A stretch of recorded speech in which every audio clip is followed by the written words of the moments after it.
It's 5 o'clock in London. It's midday in New York by the time you're watching this. Midnight in Hong Kong, 4 a.m. in Sydney, 9 a.m. in San Francisco, 10:30 at night in Mumbai, India. Greetings, good morning, good afternoon, and good evening, depending on where you are in the world today. My name is Patrick L. Young. The IPO-VID live stream, series 34, episode number 2, rationalizes itself into a beautiful number. This is episode number 200, ladies and gentlemen. Thank you. Here we are back in a wonderful world for another exciting day. Over in Indonesia, there's been, pretty much a mass bloodbath. The majority of the C-suite and various other parties have resigned from the Indonesian Futures Exchange. At the same time, great news from India. It's happening finally, ladies and gentlemen. We've only been waiting for, a generation or so for this to take place. NSE IPO. It's going to be the biggest IPO of either this year or next year in the parish of exchanges. That's going to be taking place sooner rather than later, although again, I think it probably will be that next year by the time it happens. But finally, the Indian regulator, SEBI, they have said the National Stock Exchange of India can join the launch pad for what is promising to be a mega IPO of a very, very fascinating company indeed.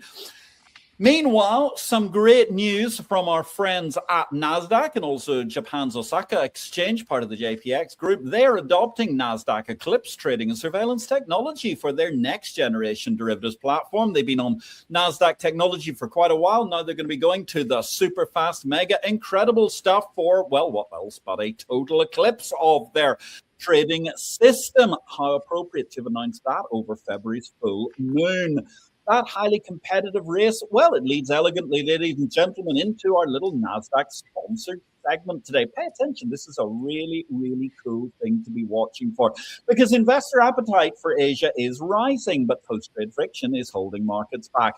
In the new NASDAQ and Value Exchange study, 25% of participants plan to grow exposure. 46% face artificial trading limits. The biggest pain point, corporate actions.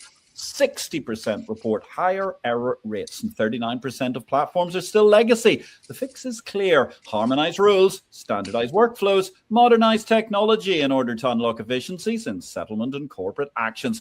For exchange leaders ready to scale, download Creating Asia's Post-Trade Operating Model of Tomorrow. You can get that at bit.ly, bit.ly, and then you need a slash, and then it is APAC/post-trade. Asia Pacific, APAC/post-trade with 2 T's in the middle.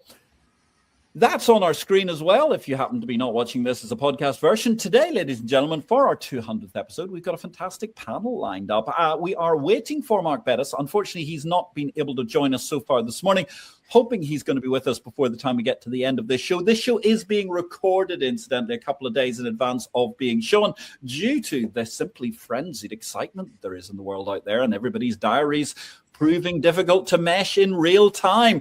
Joining Mark Bettis, who hopefully will be along in a little while, I'm delighted to welcome back multiple guests on this show, a series regular, Anne Berg, who is, of course, our commodities doyen, former member of the board at the Chicago Board of Trade, long-standing guru and producer of reports and other material for the likes of the UN Food and Agricultural Organization, and someone who has consulted, built markets, and advised on all sorts of fascinating products right the way around the world. And when I mean right the way around the world, I really do mean it. And Anne has got the Turkish Airlines frequent flyer miles to show for it. Our third guest today, last but by no means least, another returning guest. It's a joy to see Daniel Davis, last seen in Chicago at that fabulous AFM Tech Day, which was hosted by Connemara EP3, and it's really fantastic to see you. Dan leads the sales and marketing efforts at Connemara Technologies, and before that you were in B2B with SaaS technology companies amongst other things, and you helped PIMCO grow their new office in Austin, Texas,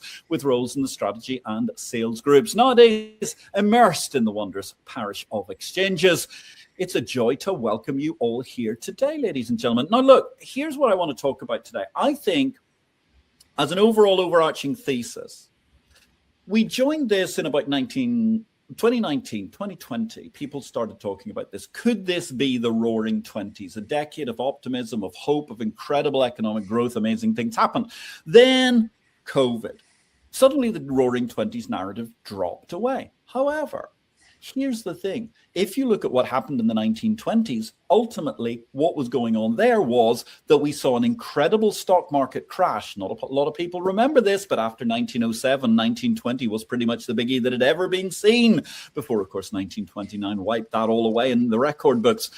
However, if you think about it another way. The Great Gatsby. That was a book that celebrated its 100th anniversary last year. We had a special edition of Exchange Invest Weekend for that. My weekend, you can do for free at exchangeinvest.com. And indeed, when we looked at that, it's very interesting to compare notes on just how different the actual world of the Gatsby movies are to the real 1920s. So first of all, there's a lot of dancing to the Charleston in all of the movie versions, all three of them that have been made of the Great Gatsby. Actually, the Charleston didn't actually arrive until pretty much about a month before the book, The Great Gatsby, was actually published. So therefore, it clearly was not included. Moreover, all the movies always tell us about the stock market booming, but actually the stock market was only managing to make its way back to its all-time highs by the time the book was published in, what was that, March or April 1925. However, I think there's some quite fascinating synergies here, and that's what I thought would be fun to discuss, because if we look at the 1920s and impose those upon the 2020s, what we do have at the moment is an emerging stock market that is having an incredible run. At the same time, there's a huge cause for optimism and a huge number of new developments, new technologies. Don't forget, in the mid-1920s, one of the excitements was that people were starting to get terrestrial television in their living rooms through cable in the likes of New York and other major American cities. So the Roaring Twenties, what's happening in the world? It's been an incredible beginning to the year so far, actually, so much happening. And wow, where do we start? Do we start talking about commodity prices, or do we start talking about all of the geopolitical upheaval that's already going on? Well, thank you for having me, Patrick. You've posed a really interesting and complex question here. I'm not sure how to answer that. I think what you're seeing is, yes, excitement in the equities, but such volatility that that's, I think, is pretty unprecedented. And then you've got this excitement in the industrial metals and precious metals, obviously gold and silver, then copper, for example. And you've seen just in last week, and I hate to pin it down to a week, but just last week or so, that you've seen some rotation out of equities that underpin this AI movement and into the metals that are needed in order to perpetuate this kind of activity. So it's funny. I reread Fitzgerald's novel during last year, and I did find, obviously, similarities. Part of it could be maybe the decadence that's involved between the two centuries, but it was an interest. There was this hope, and this huge symbol of the green light was there. So I sort of see the same sort of symbolic hope that's extending into the 2020s here, as we're now in the mid 2020s. Yeah, I mean, it's very interesting because at the same time, you hit on something I think is fascinating, which is you're talking about rotation, and it is intriguing that what I keep reading is lots of media telling me there's going to be a stock market crash imminently, whereas what I tend to see is we're definitely more in that sort of middle stage of a market, bull market, where they're moving from one set of stocks to the other, and we get on to commodities in a moment, but it doesn't strike me that things are actually absurdly toppy overall, but there may be certain segments that have been incredibly on fire, like AI, for example, or whatever. Well, one thing you have seen, obviously, is this huge development of the retail market. And this is, if you look at the CME, they've targeted their trading towards retail.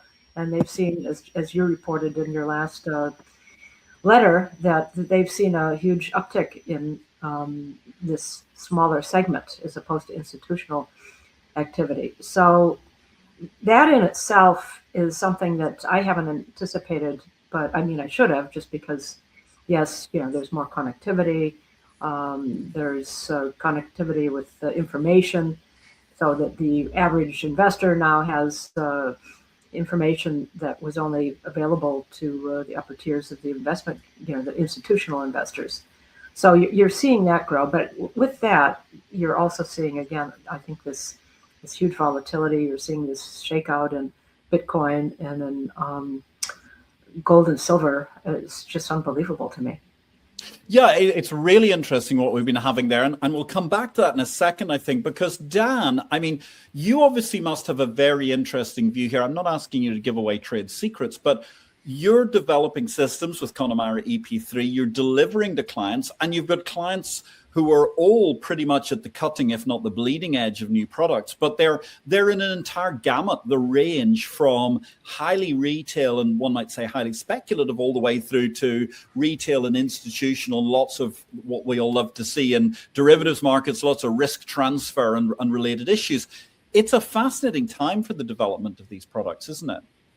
It's absolutely incredible. And thanks for having me on, Patrick. Excited to be on your bicentennial show here and really be able to celebrate that. And, news is moving so fast, markets are moving fast, and money is moving very fast. The velocity at which money is moving both through institutional retail and with new technologies is just absolutely incredible. And that frees up a lot of capital to be able to be reallocated quicker or collateral to be managed more effectively. And I think that's, also just perpetuating that velocity at this point. Firm believer in efficient market theory. I know you read some of my background, but what maybe didn't come through is I've been brainwashed by Eugene Fama and Ken French and their 5-factor model, and that information is reflected in the price of securities. And we are evangelists of creating better price transparency and better price discovery through our technology, and we're really excited to see that proliferate in a number of ways. In a number of markets, whether it's prediction markets, energy markets, perpetual future markets. The tools for retail investors are just getting better. The access is just getting better, and we'd like to think that the technology supporting venues is also getting better. It's really interesting, and I know we're going to have a chance to talk about this at greater depth one-on-one in a couple of weeks' time as well, because it's so interesting how fast things are moving. But you hit upon a really interesting comment. I mean, Fama and French, the whole efficient markets hypothesis, which was all the rage sort of through the 80s and then seemed to fall out of favor, it's come back. What is fascinating, as you say, is how the efficient markets hypothesis is being underpinned at the moment by a better quality of broader distribution in real time of data than we've ever seen before. And that strikes me as the one thing that is completely different from when the thesis was first postulated. Don't know if you have any thoughts on that, Dan? I think the Fama French Army would still say that the data shows that, over long periods of time that those premiums do outperform, the value over growth or equities over bonds and profitability and companies. And I think we're seeing some of that sector rotation now. I'm not as close to maybe markets as I used to be when I was in that world, but I think that's still alive and well. If anything, I think prices are reflecting that information faster than they ever have. And everyone wants to think that they have some sort of edge, and to have a venue where you can put your money where your mouth is and get to a price that represents probabilities or represents what the market really thinks it is I think a good place for markets to be. Yeah, it's a very interesting place to be. And certainly, I mean, Anne, it's so interesting how even commodity markets, which still trade, let's face it, a lot on their opacity as much as their transparency in many places.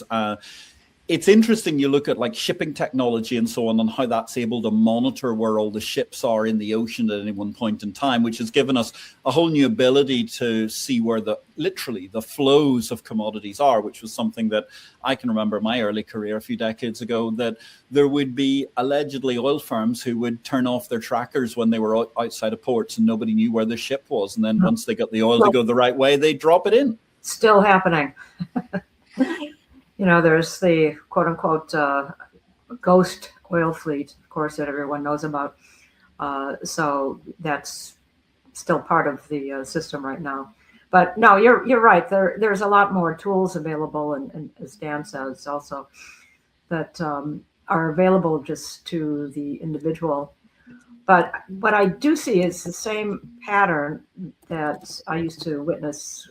You're talking maybe 40 years ago.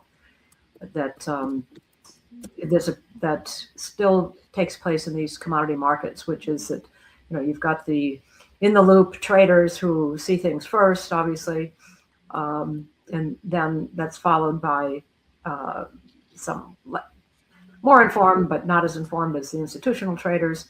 And then you finally get to retail. And I think you're seeing some of that is taking place right now in these commodity markets as we focus on, as I say, the industrial and the precious metals, what gets called the debasement trade, if you will.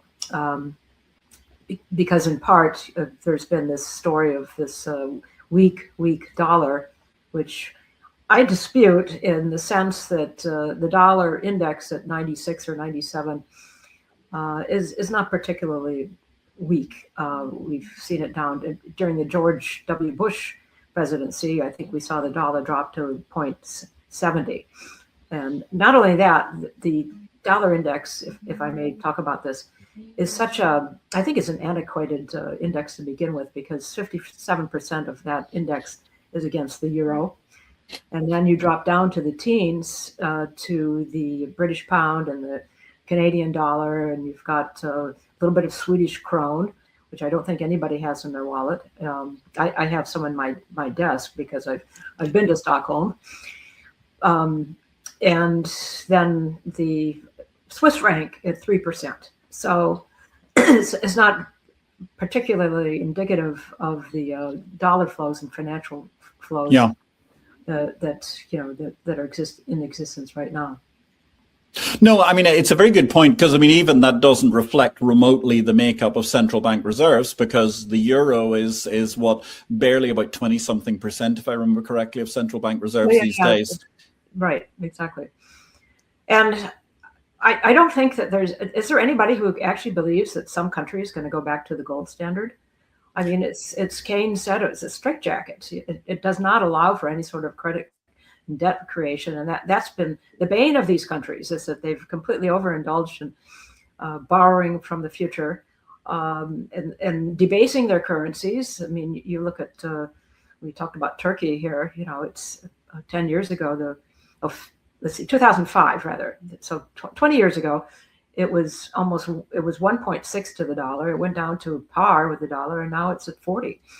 So, and same with the Indian rupee, that it basically gains in exports as it devalues its own currency. Yeah, and I mean, there's two big problems you raised there as well. It's not only the still competitive devaluation of emerging markets, but it's the fact that really the mega economies that are coming on stream and have been growing hugely in recent years don't have convertible currencies, to wit China and India, just to name but two.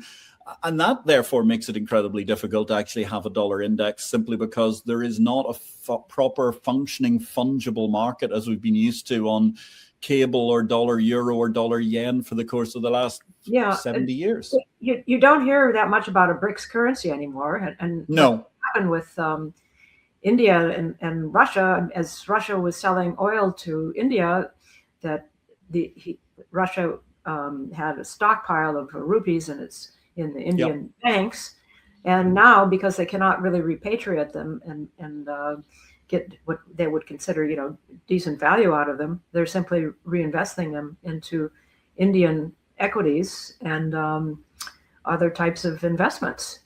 So it just goes to most of the. I think 90% of the trade in currencies is dollar linked. So that if you want to get out of Indian rupees and go into rubles or vice versa, you've got to trade first of all the rupee with the dollar, and then the dollar with the ruble. Pin it to masculine intuition, if you will. But I think, Anne, we've got a great panel session in the near future, because I'd love to get Kathleen Tyson along, and we can discuss some of these knotty issues just purely of the Forex market. And her book was Multi-Currency Mercantilism, as you know. And I think that there's a really interesting conversation therein. I mean, Dan, lots of strands already opened in this show. We're not going to manage to close them all today, but at least there'll be future panels to enjoy.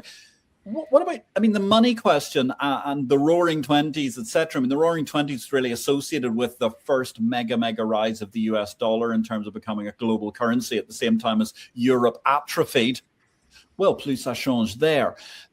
Do you think technology has a role to play then in the future of money or how things are going to go forward? Yeah, how could it not, right? I guess so. So much of our life is virtual. We're doing this show virtually. We trade virtually. Trading pits are long gone. But I'd maybe to regurgitate a comment I heard the other day. The dollar is still the best looking horse in the glue factory. If you're not using the dollar, what else would you be using? And I think a lot of those comments that you and Anne have said really underscores that. So. I don't know that I have too much of a view or too much of an opinion, but the technology is just moving faster than it ever has. So it has to play a role, and of course I'm a bit biased, but love to see, some of these maybe newer instruments, things like perpetual futures, be able to play a role in allowing people to keep maybe more persistent hedges or, proliferate their views in newer ways to, on traditional markets that have worked really well for things like crypto. It's very interesting. I mean, then that it's interesting you mentioned crypto, because not wishing to talk about the structure of crypto, one thing that keeps me kind of optimistic that we're in this roaring 20s thesis is the fact that, I mean, I've been saying this, good grief now, for more than a year, which is the actual price action of crypto, particularly Bitcoin, has not been that fantastic, as the underlying crypto economy has been growing underneath it. And it's quite interesting that we still seem to have this incredible number of people who are super bullish that Bitcoin's going to be worth $1 million or something. And yet it's really struggling to break 100,000, despite the fact that we clearly have much wider adoption and understanding of crypto going forward. But I think really the value we're seeing here, and I'm interested because you're in the front line, the value here is not really so far been in just pure crypto, but actually in the technology that's being distributed across new exchange models, etc. Yeah, so much of maybe crypto is actually that's impacting financial markets, in my mind, would be more at the blockchain and more so what it can do for clearing and custody. With more real-time custody or real-time clearing, you can effectively pre-clear, pre-trade, and settle in real time. Back to my comments earlier, the velocity of money under that paradigm becomes just overwhelming. What you can do with risk at that point, or what you can do in terms of settling funds and moving money more quickly is just incredible. And it's a fascinating point, because you did make that earlier, and I wanted to come back to specifically one thing, because it's not just the speed of transaction trading and settlement strikes me. Actually, it's the speed of collateralization, because the ability to get collateral into the system obviously accelerates how much and how often people are able to trade, risk transfer, whatever it's going to be. But then at the same time, if we have an enormous amount of collateral that is not necessarily super liquid, I start to get worried that we could have a moment down the line where this is going to be tested, and we're going to find that maybe a little bit of cold hard cash from the glue factory might not have been such a bad thing in the first place. And now that's not to deprecate the underlying technology. We know that in cycles things go wrong. Just that they did in 2008, because everything was as safe as houses, and what could possibly go wrong there. And I'm interested what you think, because obviously collateralization, commodities increasingly being used in collateralization, all sorts of things being put on blockchains and collateralized. It's a wonderful system, but it becomes presumably quite difficult to risk manage, because you do need to have a certain amount of really, truly super liquid stuff that you can liquidate very, very easily in a crisis. Well, are you saying that there's just too much complexity or something? Because no, I'm just saying, what worries me is, I mean, if you end up with a huge amount of there's a huge amount of collateralization, which is stocks, bonds, possibly other assets, gold, even wheat, or whatever it is. If you use those as collateral, is that what you're talking about? Yeah, I mean, you use all this as collateral. It's great while the system's all going well, but at the point in time when something goes wrong, I can sense that there could be an almighty issue in the system, because there's simply not enough cold hard cash to go around. Well, that usually creates a collapse. Yeah. So, and what I have noticed also when you talk about collateral, that there's been an increase, there's been collateral creep. So there's an Right. increasing amount of collateral that can be used to back margins. So if that's what you're talking about, Yes. that's a problem for me, because you don't, I mean, I think there's been talk about using crypto as a collateral against, whatever. You don't know what it's worth from second to second, and you can have a run on that, and then it no longer, so that it no longer supports the positions that you want to hold. So I see that as something that adds to the volatility. In fact, if you go back to 2008, when we had the food crisis, and you had these huge run-ups in the commodity prices, soybeans, wheat, and corn, and those prices exceeded what prices we're seeing today by twofold at least. I mean, you had soybeans at $17 and corn at $8. Corn today is at a little over $4. This is per bushel. So what you had during that time period, besides what, the fundamental underlying reason why you had a bull market, which was just plain a shortage. You had a shortage of grains after the European Union had kind of worked out all of its stocks problems. Saw during that time period, when you had all of this money flowing into futures markets for grains only, was that they just completely lost their mooring from what the real prices were. So, you can't just say, well, it's all part of price discovery.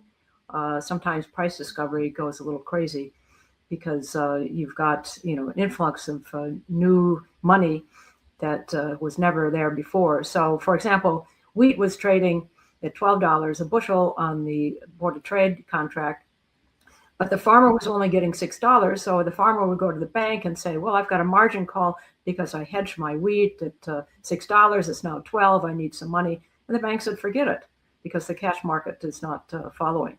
And there were a lot of bankruptcies during that time period. Yeah, so and it's really... Sorry, go ahead. Well, just to bring that forward, I think you're seeing the types of volatility that you are right now in the maybe some of the metals markets and so on. What is the real value of gold? What is the real value of silver? These are kind of hard to determine when you've got all of this screech going on into the futures prices. Yeah, it's really tough. And also the other thing, I think, moving on from the collateralization point, one thing that strikes me, and you're talking about 2008, all the people who are talking about this is the mega collapse and so on, it strikes me that we have in inverted commas, healthy market out there, because lots of things are rotating. Whereas 2008, for example, was, for me, the most unprecedented market I've ever seen, because everything was bullish and going up simultaneously. I mean, everything, stocks, bonds, every kind of commodity simultaneously was going up. Well, it was called the hedge against inflation. It was part of it. So, that you would want to get your hands on everything.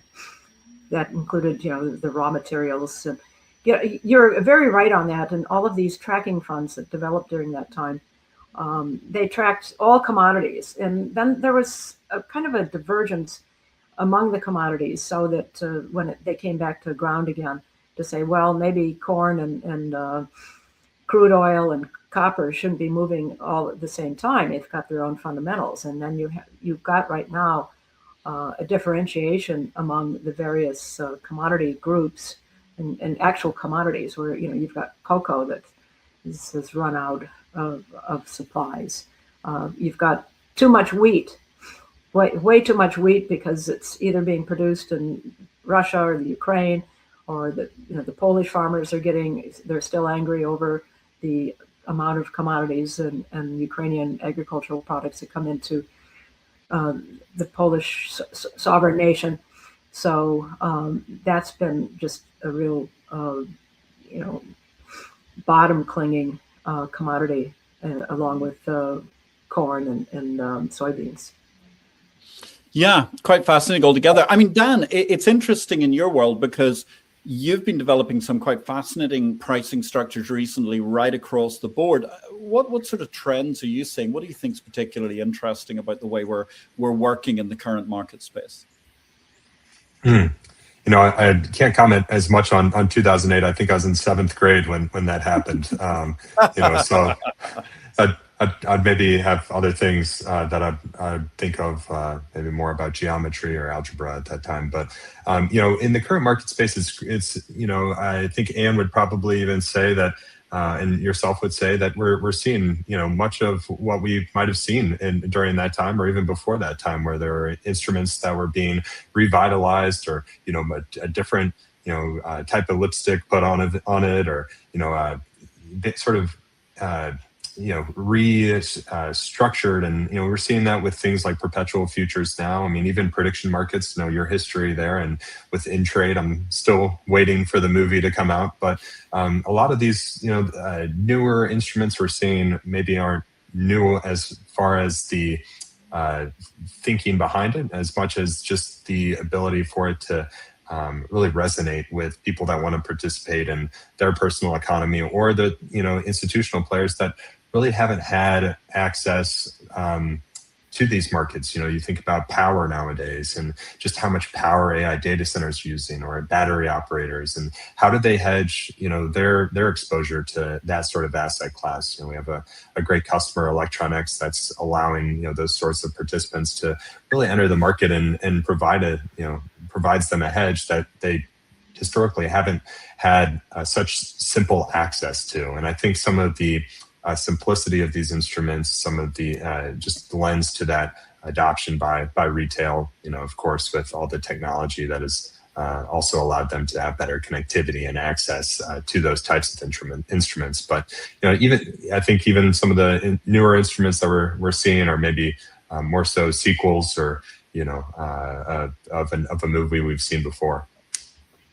Yeah, it's really, really interesting, isn't it? I mean, you're looking at what's going on. I think some of the stuff you're doing is intriguing, because actually, like Electronics and other markets, I mean, they're bringing also hedging power to retail investors increasingly. And that's something that a lot of talk is all about, the speculative power of retail, which clearly is taking place at the CME day in, day out increasingly, for instance, not just Robinhood and all these other platforms. But it's fascinating when people are now starting to deliver the tools of relative financial sophistication that can allow people to manage their finances in a much more interesting and better fashion.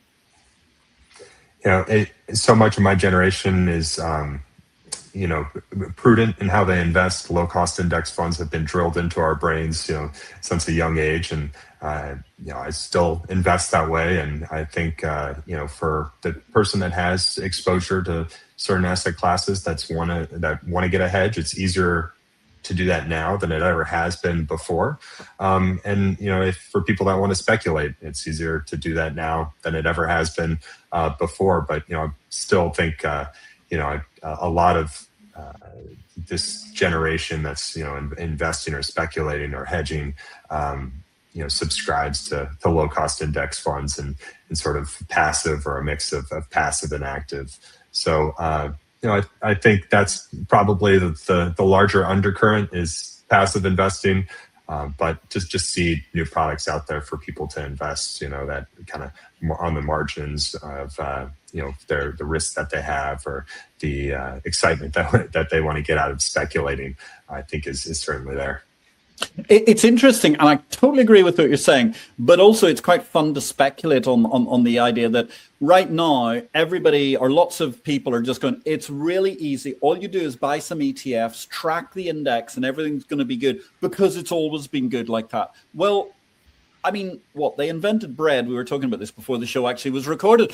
They invented bread, in Anatolia about 12,000 years ago. And in all that time, there's only actually been roughly 50 years of 12,000 where it made total sense to stick all your money in an index tracker and not actually try to be a vaguely active manager, which is something that could carry on for the next 50 years. It could carry on for the next 500. Who knows? Because as Keynes has always said, in the long run, ultimately we're all dead. But there's an intriguing pointer in there about something about how we started to take markets for granted in the way that they're going to kind of operate, which I suppose may go against the idea that we're midway through the Roaring '20s. That might be the point at which we're going to see some sort of a crash. Now, let's give the panel a little bit of a break here. Sorry, go ahead, Anne. Go on. No, that's the debasement trade. Is it? let's put our money into some of these real things. And I think it's a little bit of a precautionary tale just to look at Bitcoin, which was supposed to be the future. And now it just seemingly doesn't have a friend, as you've pointed out, Patrick, so many times.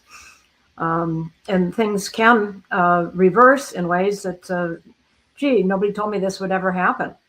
Yeah. So, we're seeing that. But there's a point that Dan made about hedging in all of these kind of exotic products, I think I would call them, that were not hedgeable before.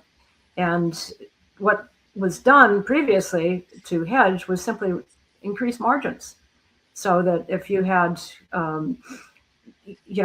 some sort of spread between retail and institutional prices, you would just increase those because you had to build in a bigger margin, and it ultimately then went back to the retail customer, who always took the brunt of it. So I think these markets, as you have developed, and are really helpful ultimately to the retail customer. Dan. Yeah, sure. I'd love to agree with that, and thank you, Ann. We're, if anything, we're more, I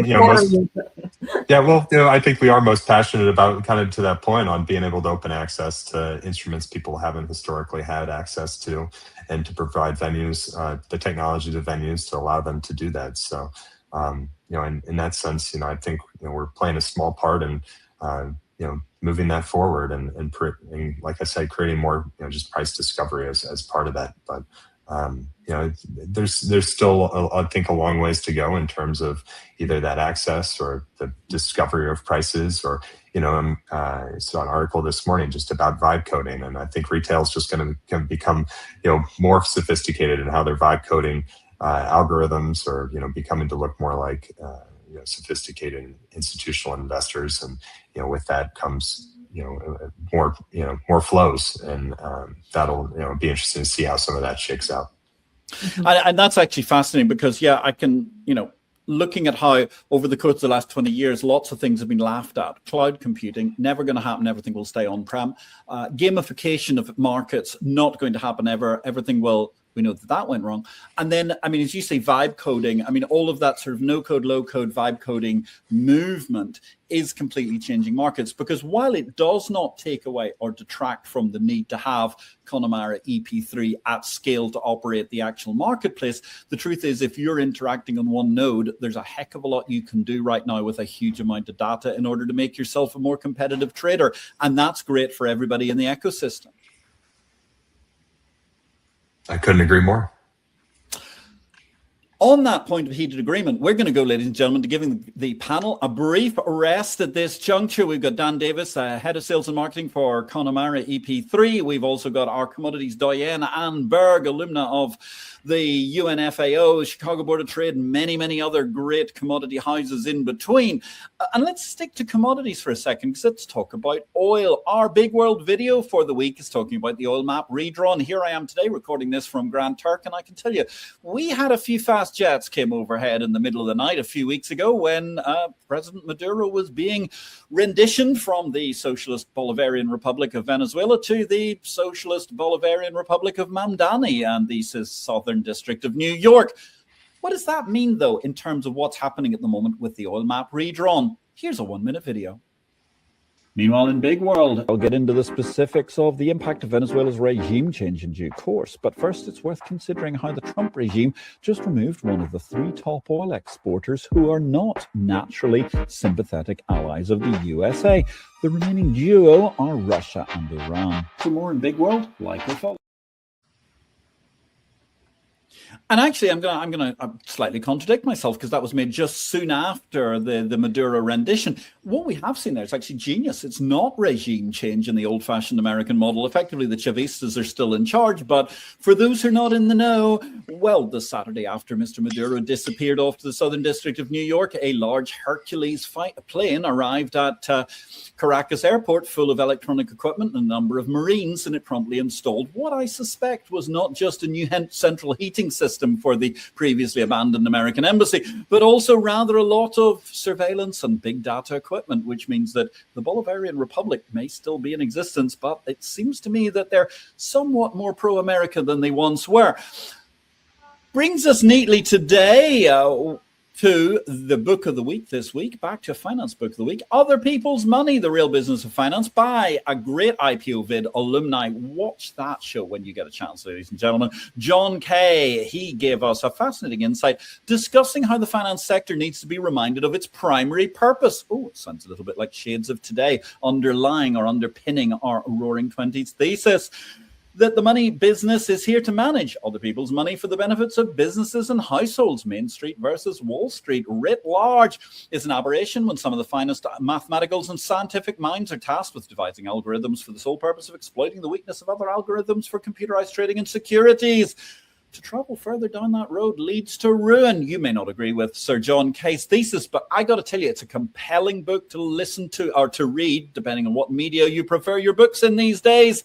And don't forget, if you want all the news on the Bourse business, ladies and gentlemen, join us at exchangeinvest.com. Exchange Invest Weekend's absolutely free. You can sign up for it at exchangeinvest.com. And also at the same time, take your 7-day trial. It's only $499 once that trial ends, to be at the water cooler of the Bourse business, the exchange of information. And you can learn everything that's going on about the parish of market structure in these supertastically exciting times, as evidenced today with our discussion between Anne Berg, our commodities doyen, and the head of sales and marketing for the fabulous vendor to exchanges, bourses, and cutting-edge markets the world over, Connemara EP3, Dan Davis. So, guys, I mean, to go back to where we've been recently, actually, the upheaval in oil is quite interesting. You mentioned Electron X, obviously, earlier, Dan. I mean, that's a major market, but quite fascinates me, and that we've had an amazing upheaval in Venezuela.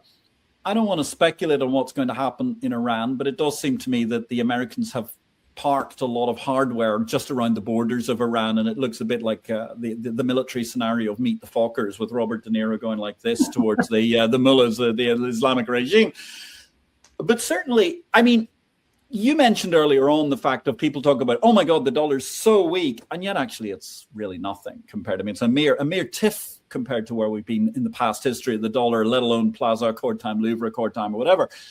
Oil, I mean, you had this amazing one-night operation in Venezuela, completely changed what is de facto the mega swing state producer if it actually got its act together with more resources than anybody else.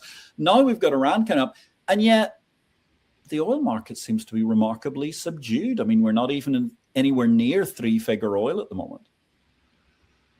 Well, yeah.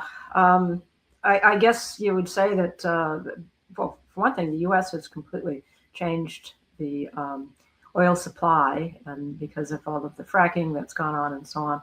Oil is the number one export. Oil and petrochemicals are the number one export from the United States. And it wasn't, what was it, 5 years ago that the export ban was lifted? It was probably a little bit longer than that. But in other words, the U.S. wasn't allowed to export any of its oil because it was so critical to maintaining, our standard of living. So there's don't discount that revolution, which made the U.S. Top producer, basically. So that's part of what goes into the price right now. That it's not soaring and so on. We're not captive. I mean, I think this latest operation in Venezuela shows that the U.S. is just simply not captive to the quote unquote former OPEC and cartel, the oil cartel. It's amazing, isn't it? I mean, we can remember the days when OPEC was the thing in the oil market, and nowadays it seems to be, well, it as a group, it seems to have become more like a swing state or a group of swing states rather than the overall thing that defined the price as it did during the 1970s oil crisis. Well, and also I think Russia probably is trying to maximize its oil exports, production, and so on as a tool for war funding. So, everyone's competing with that. Yeah, it's a big change altogether. And obviously, Dan, I mean, it's fascinating for you because, I mean, you mentioned Electron X and the way that those markets are changing and the whole electricity, power, oil, gas nexus has moved from, well, back when you were in 7th grade, which is good grief, only about a year before I started trading options, I now realize. And they were at, 7th grade rather than the actual year. I was already trading options by the time you were in 7th grade. But by the time you were in 7th grade, nobody was thinking about electric cars. Nobody was thinking about the way that the power source battle was going to change. And indeed, sitting here in sunny climes in the Caribbean, the way that solar is revolutionizing the whole delivery of everything. It's incredible. And I think batteries are only going to get more efficient, right? And I think that allows people to maybe live in exotic locales, which, I think is pretty exciting.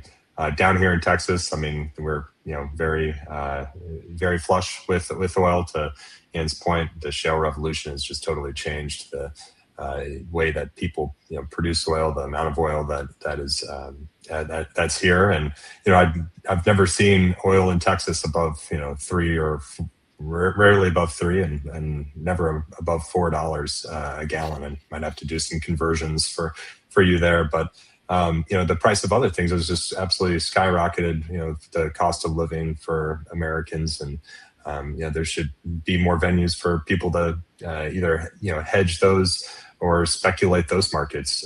So you think about either healthcare, or you think about things like compute, which is a very opaque market. We're seeing more venues, pop up that are really trying to attack maybe more of those high cost of living type asset classes. Yeah, and actually, you mentioned it's really good, and also, in fact, where I'm sitting at the moment, we're due to a regulatory monopoly. We are not allowed to access Elon Musk's Starlinks that are essentially whizzing by, being ignored when they're over this part of the hemisphere, sucking up the bandwidth from Jamaica, Haiti, Dominican Republic, all the way around, and so on, and still not permissible to be used here, which is kind of crazy, because that's another revolution that's really changing the price of bandwidth fundamentally, which is another instrument which people have tried with, but I've not really broken through here. So I can sense the ready optimism within Connemara EP3, as you've such a history of developing new markets, all the way from environmental products, which was in your DNA from the start with Doc Sander. There is no shortage of new markets or products that is going to be developed.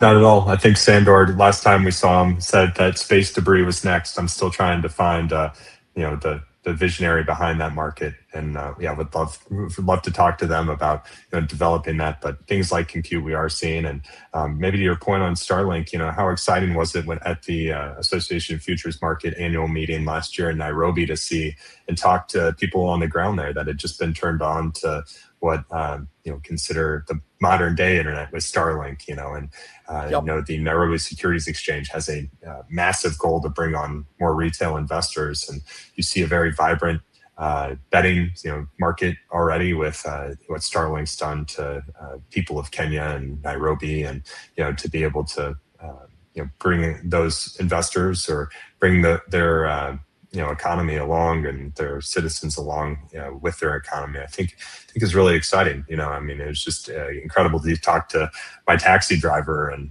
he's surfing the internet for really the first time in his life. Before that it was largely broadband, or he'd have to go to an internet cafe. So things like that I think are really, really exciting, and you can't even really speculate how that will impact some of those emerging markets. Yeah, and you look at the way, actually in Nairobi, where, as you say, we both were last year, and thank you once again for that beautiful day out at the safari. It was absolutely epic. I love the concept of Nairobi, Kenya, somewhere where you've got a great metropolis that has a safari park in the middle. It certainly makes even the gorgeousness of the Phoenix Park in Dublin look somewhat amateurish, because their giraffes are just rubbish in the middle of the park. I know there's a there's a zoo in there for anybody who's asking, but it's not quite the same as seeing herds of antelope just wandering by your Jeep, right? And but it's very interesting, because Nairobi, they kicked in the Nairobi Stock Exchange this last week, and they're talking about bringing online M-Pesa users and all these other people that are using electronic money, and that's absolutely vital, because it's a really, really interesting facet. And this is intriguing as a way to increase the distribution to people who are basically banking on a cell phone, and they can now use cell phone signal and Starlink signal in order to manage to improve their access to the rest of the world, and therefore increase the way that they can trade and hedge and so on. That's just got to be super exciting. So look, let's start to round up the show here. I mean, traditionally we would ask, where does the capital market revolution go next? But I mean, I know you've answered that several times, but you're welcome to therefore answer the question in either which way you prefer. Either where does the capital market revolution go next as a result of the flavor of this show, or indeed opine, are we actually in the roaring 20s once again, or is it something entirely different? Let's have ladies first. Anne. Either question, how do you feel?